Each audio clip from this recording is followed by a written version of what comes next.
Hi guys, it's Dr. Ron Miller here with cashbasedphysiotherapy.org, and today we're going to go over how can you start a cash-based practice without taking out a business loan. Okay, it can be done. New grads can start a cash-based physiotherapy practice, and you don't have to take out a business loan in order to start your practice. Okay, I'm going to show you exactly what I did. I did not take a business loan out. I didn't have a huge amount of money invested when I started out. So, some people can take out a business loan. Some people can borrow money from their parents. Some people have money saved up. Some people want to start out big and they take out a small business loan. So, you have to find out what is best fit for you. But today we're going to go over how can you start a cash-based practice without taking out a business loan and going into a lot of debt. And this is exactly what I did when I started out. Okay, so I'll walk you through step by step of what I did and some examples so you can kind of follow that same track if you want to start up a cash-based practice without taking out a business loan. This is also called the Mark Cuban grind and hustle approach. Okay, it's not the best fit for everyone, but some people are going to want to take this route. So let's start off here. Okay, we're going to start off. This is going to be our startup process. Okay, you have to understand what it takes to start up a business, and it's going to take some money. Okay, and then the second step is going to be actually running your business. How are you going to run your business? What are you going to do with profit? How do you even run a cash-based practice?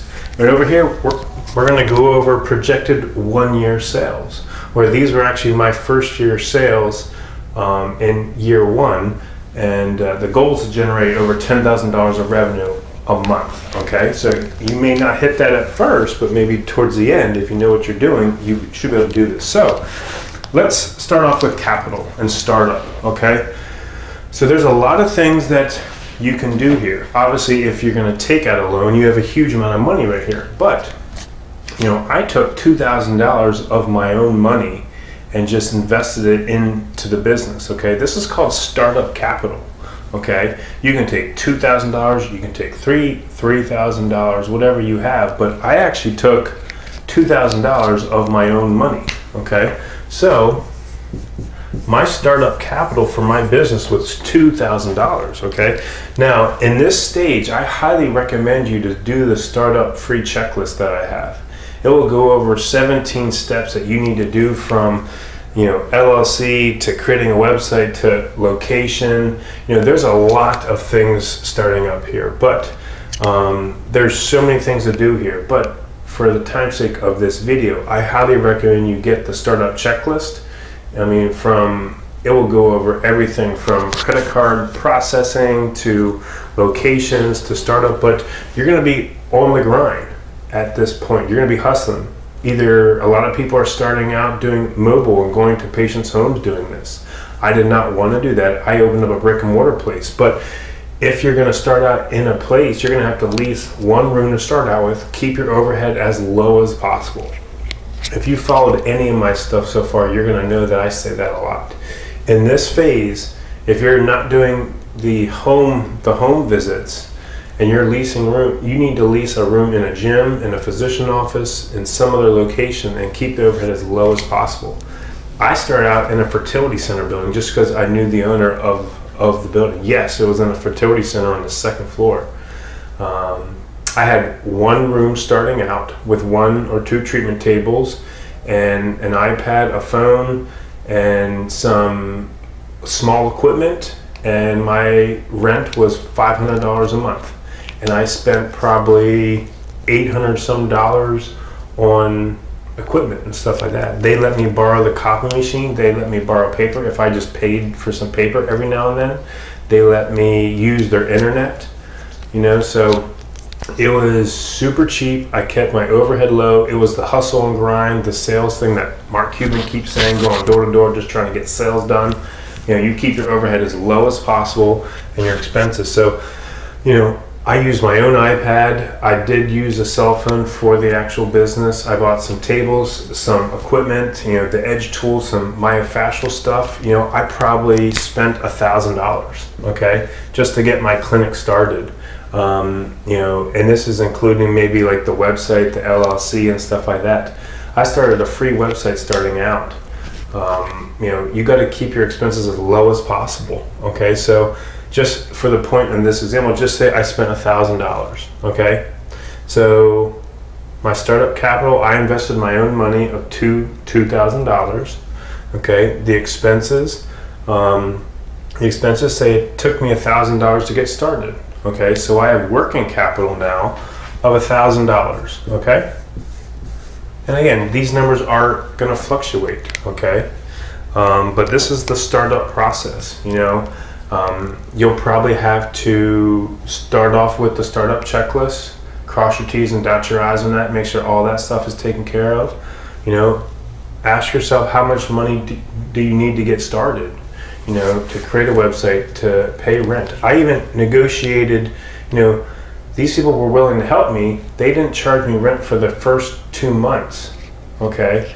Just so I can, because I was a startup practice. You have to use your network, reach out to people who they're willing to help you on this. So I started out leasing that one room. They gave me free rent to start out with, and then as I started to get some sales, then I started paying them. They weren't using the space at the time, it was extra. They were willing to work with me. This is the type of stuff that you need to do when you're starting out, if you're not going to have a lot of money to start up with. Okay, so my equipment, I had cheap massage tables. They were like $150 on sale on Amazon. Bought the equipment, the website, everything was done. It cost me $1,000. Okay, so I had $1,000 of working capital here. This is money that I can use in some marketing, if I need to make some, for some expenses. Okay, so this is an example of what you have to think about starting up. Again, you do the startup checklist, you have your amount capital that you're starting out with, your expenses, you have this much working capital. Okay, so let's go over something how you're going to run your actual business. Okay, I like to keep things simple. I go by the KISS principle pretty much. Okay, keep it simple, stupid. Okay, this is your business. You don't need a lot of steps. Okay, your marketing.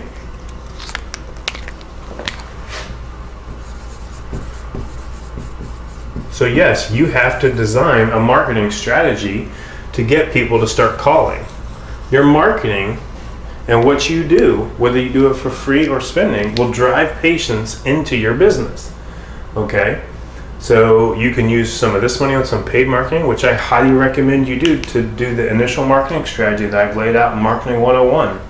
Okay, you need to maximize all the free stuff and get people calling before you start spending money on marketing and you're hoping that it actually works. Okay, but you need to design a marketing strategy. You can't just hope things are going to start working. Design a marketing strategy. This is what's going to get people calling. Okay. The O's are opportunities. Okay, these are leads. Okay, so when people start calling, you can call it an opportunity, a lead, whatever, it doesn't matter. Okay, from your leads, you need evals. Okay, a lot of people start out doing free evals. There's nothing wrong with that at first. Okay, but as your revenue starts going up, then you're gonna have to start charging. Okay, so your second step is evals, and then these are going to be new patients who actually are paying. Okay, and then the end result here is going to be money. You need revenue coming in. Okay, so let's go over some examples. Say you spent no money on marketing, you're just doing free stuff. Okay, maybe you're doing some guest lectures, Instagram works, you need to be doing Instagram. You're not spending anything first couple months. Say you get 5 leads and 0 evals and 0 patients. Okay, so this is an example. The step right here between the lead or the phone call or the email or the text and the eval, this is your sales process. Okay, you can call it your sales phone call process. This is the conversion rate between this and this. The step here is your eval sales process. Yes, you need to learn how to sell.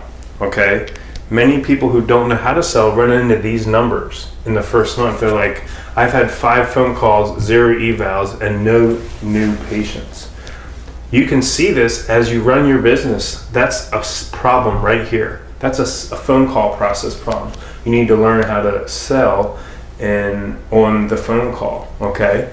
So another example, but this is how, you need to learn how to run your business and have a business mindset, and how are you going to track your stats. This is why I designed Marketing 101, Business 101, and Sales 101. It'll address all these problems for you, and you'll know exactly what to do, okay? So let's go over another example. Say I host a running injury lecture or clinic, okay? And say I get 10 people showing up, that's 10 leads. Say I get 4 in for an eval and 0 patients, okay? You can see here that the problem is right in the eval process. This is where the problem is, and you still don't know how to sell. Your eval process is going. Your lecture worked. It got you 4 people coming in for probably a free eval, okay? But your problem is right here where your eval process is broken, and you have to fix that, okay? So this is why it's important to learn how to run a business. You can't just hope things work. You need to know your stats, okay? So let's do something else. Let's say we want to spend $200 on a marketing ad, okay? Say we do a Facebook ad. We're going to spend $200 of this $1,000 in hopes of making it work. You need to know how to use Facebook and how to create a lead funnel, okay, or a funnel system. Okay, say you get 10 phone calls, you know how to sell, you're converting into evals, say you're converting 5 of them and you get 4 new patients. This is how it's supposed to work. You're supposed to spend some money or some time or on a strategy that works, get leads, convert them into evals, and convert them into new patients. And then as you get better, this is where this is going to start going up. Okay, that's how the process works. Currently, my average revenue per patient is $1,118, I believe. So, for example, on average at Pursuit right now, we're averaging $1,118 per new patient. So you could see right there's over $4,000 in sales. Okay, now starting off, your average revenue per patient may be. What I see a lot is people are undercharging their services a lot. So maybe your average revenue per new patient is $450 in your first year because you're undercharging. You're not doing treatment packages, but still, that's 450 times 2, 900. That's $1,800 right there. Ooh, look right there in January, in my first month, I had $1,900 in revenue. I may have done a guest lecture, exactly something like this, and I got 4 patients out of it, and bam, I had $1,900 in revenue. So that's a perfect example of what I did when I first started out, okay? So here's something that I'll challenge you to, because a lot of people sit there and go, my one-on-one courses are too much, okay? This is how you have to start thinking. You can't think like it costs too much money or it's an expense, okay? Start thinking about investments, okay? How can you invest this money to make $5,000? Start thinking like an entrepreneur. Start thinking like a business owner. Don't look at it as just, oh, it costs me too much money. That's the biggest fault that I see, okay? Because a perfect example is this. Say my marketing 101 costs $1,000, okay? Yeah, that's a lot of money. But what if it makes $5,000 in a matter of 2 months for you? That's a great investment right there. So don't look at this money as just, spending money, it's expenses, it's going to drain money out. Think of it as, how can you spend this $1,000 to make 10? How can you spend $500 of this to make $5,000 or $2,000? What's the best way to invest this money to get the most money possible here? Okay, that's how you have to start thinking. If you spend $1,000 on a marketing course and knew exactly what to do in a proven marketing strategy using everything, and you had 20 leads and you converted 15 into evals and 10 new patients, that's a great month, and you'll hit that $10,000 easily. Okay, so This is how you have to start thinking about your processes and how you're going to run your business. How are you going to invest the money that you have in your startup and working capital in order to grow the business? You're not just sitting there hoping that things are going to work out. You need a proven process to make sure that they do work out. So this is how I want you guys to start thinking. It's a simple system to run your business. It's a simple funnel, 3 easy steps. Keep it simple, stupid, and you go from there. But this is how you'll run your business if you end up doing a lot of my courses, okay? So let's go back to our example. So we have $1,000 to invest. And just say we're starting out, we don't know any better. Kind of like that one example I did. Just say you want to spend $250 here, okay? And say your average revenue per new patient is $500. Say you spend $250, you get 8 leads in the first month. You get, say you did a lecture plus an Instagram strategy, you get 5 evals for free, but you had 4 new patients out of it, okay? So that will give us some numbers that match my first month, okay? So, how are you gonna manage your stats, okay? So we know how to do our startup capital and how much money we need to invest in our own. This is the grind phase. You're probably leasing a room in a place. Your overhead is extremely low. You finish the startup checklist. You're on the grind and you're hustling. A lot of times people are working a part-time job at this time. I did that when I first started out. I was doing PRN at a nursing facility. There's nothing wrong with that. You gotta pay the bills, take care of your family.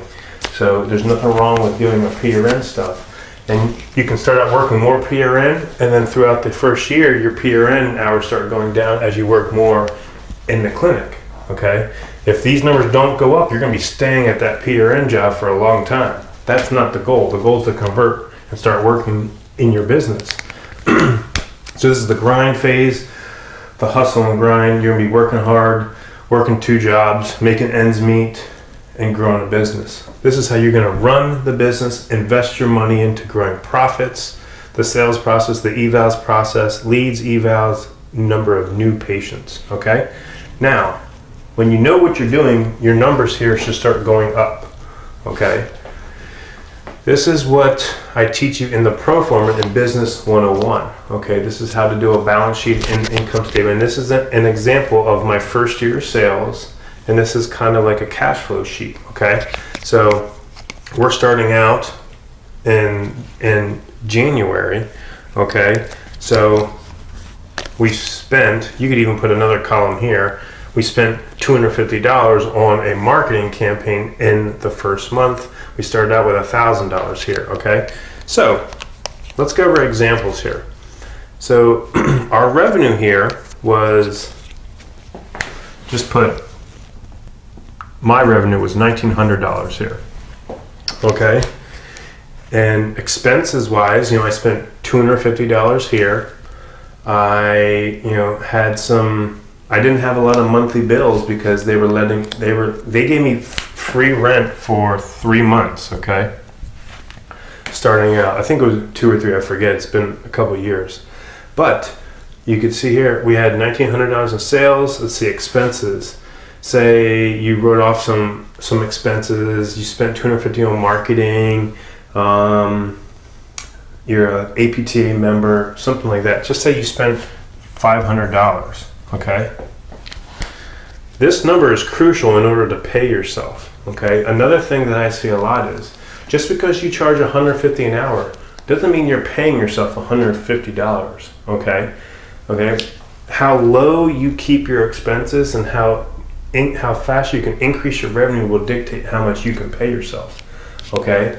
So, and this is getting into more stuff with treatment packages versus individual visits and stuff like that, but if you pay yourself $150 an hour, if you charge $150 an hour, and you have to calculate what's your cost per visit, okay, and then you subtract that minus your credit card processing fee, and say you're left with $100. Maybe you pay yourself $70 an hour. Maybe you pay yourself $80.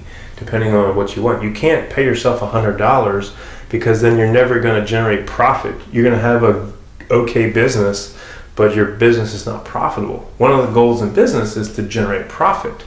So some people don't pay themselves anything for the first couple of months. It all depends on this number.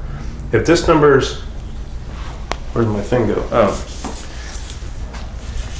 If this number in revenue is like 600, say it's 600, and it costs you $500 a month to run your business, you're not going to pay yourself anything yet. It's only $100 left over, okay? The goal is to increase this bottom number with profit, okay? So the goal here is not to float around and hope things are happening. You need to increase your revenue ASAP. You need to do it fast, okay? That's why you got to think like investing money to get things into the funnel and growing fast, okay? So for this example, the first month, $1,900 revenue, my expenses were $500. Maybe I paid myself, okay, $1,000. Okay, I have $750 left over here. Okay, you can put $750 coming in here. We generated $1,900 in sales. Expenses only cost $500. Okay, say I paid myself $1,000. Okay, I don't have a calculator with me, but 1,400 is 400. So I have left 400 plus 750 is going to be 1150. Okay, left in the bank. Okay, so you have to decide yourself. You know, how much are you going to pay yourself? You can go to some of those YouTube videos. There's 4 questions that you have to ask yourself and solve before you even open up your practice. Is what is your expected revenue in year 1? How much is it going to cost in order to reach that revenue in year 1? How are you going to pay yourself? And how are you going to use profit? Okay, those are the 4 questions that you have to ask yourself and solve before you even start your business, okay? So you can see here that throughout the year, this is great for your first year, okay? You know, if you could reach probably 70 to 85K here, that's a success. Anything beyond that's even awesome. Okay, if you can do 70 to 85, that's a reasonable goal that I reached. I think I reached 77 in my first year. Okay, that would be a great first year goal. Okay, but you have to see here that the most important thing here is that your revenue has to go up. You have to keep your expenses down as cheap as possible within your first year. Okay, you need to keep the expenses down, and you need to increase revenue as much as possible, okay? So let's go over a second example, okay? So, but you can clearly see here that when revenue is up, expenses are down, you can pay yourself more. That's one of the best things about a cash-based practice. My average cost per visit right now is $35, and I just expanded. Before I expanded, it was like $27 a visit.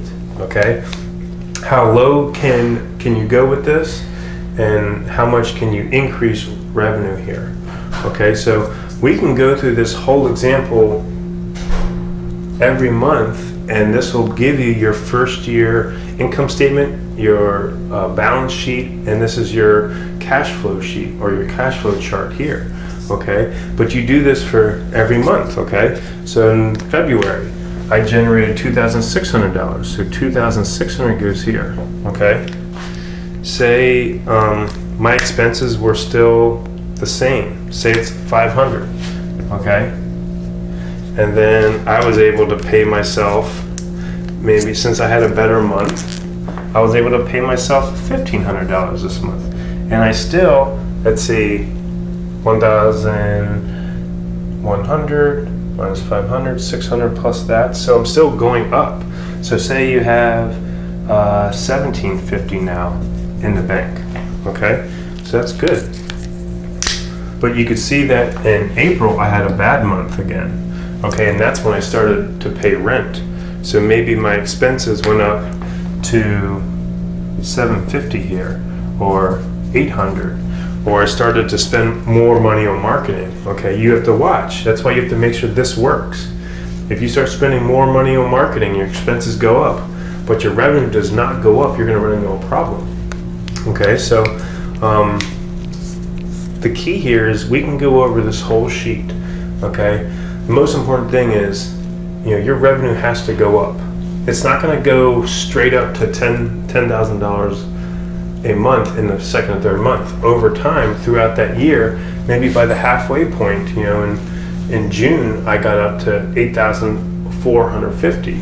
In December I got almost to 10,000. Okay, you could see that I still had a bad month in April, July. July is always one of my worst months, and going into October and September. Okay, it's not going to be a straight fit line. It's going to go up and down like this, as long as your best fit line is going up. Okay, and a realistic goal for you is to shoot for $10,000 of revenue a month. That's a realistic goal. Maybe by the end of the year, you're shooting at 70 to 85,000 in revenue. Okay, so this is a very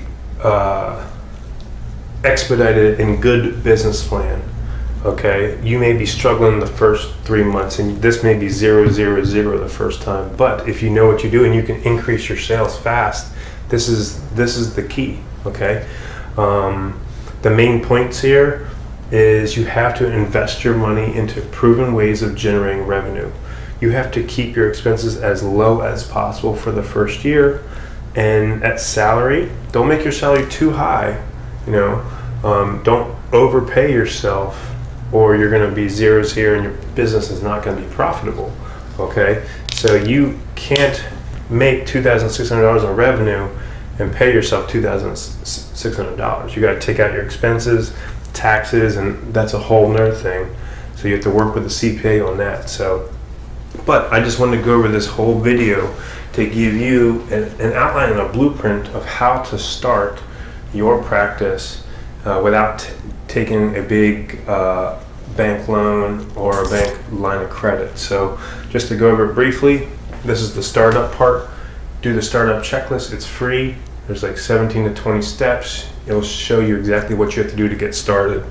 You have your own money, okay, $2,000, and something that's even better, you can pay yourself the $2,000 back. Say you add $2,200 every month. Okay, view this as you're borrowing money from yourself. Okay, or maybe pay yourself back with interest. Pay yourself back $250. Okay, you can pay yourself that money back over that first year too, or whenever you start making profit, you can pay that money back. Okay, think of it as an investment. You're investing your own money in your own business. You can do that. So you have the startup part. This is the hustle and grind. You may be doing home visits to start out. You may be doing leasing space in one room. I recommend starting out with just a 1 year lease. Hustle and grind. Reach these numbers and move out into more of your own place with this. This is how you're going to run your business with marketing strategies, leads, evals, new patients, understanding the sales and eval process. The whole goal is to generate revenue. Okay, this is an example of first year numbers. Okay, this is kind of like a cash flow sheet right here with revenue, expenses, and salaries. So please don't hesitate to reach out to me if you have any questions or concerns. I'm here to help. It is possible to open up a cash-based practice without taking out a loan or going into more debt, because we all have student loan debt that we have to pay off anyway. So I hope this helps. Please, if you have any questions, put them in the comment box below. Send me an email at cashbasedpt@gmail.com. Sign up for some of the free stuff, the free courses we have. We're here to help. And let me know if you have any questions regarding starting a cash-based practice without taking a business loan. Thanks.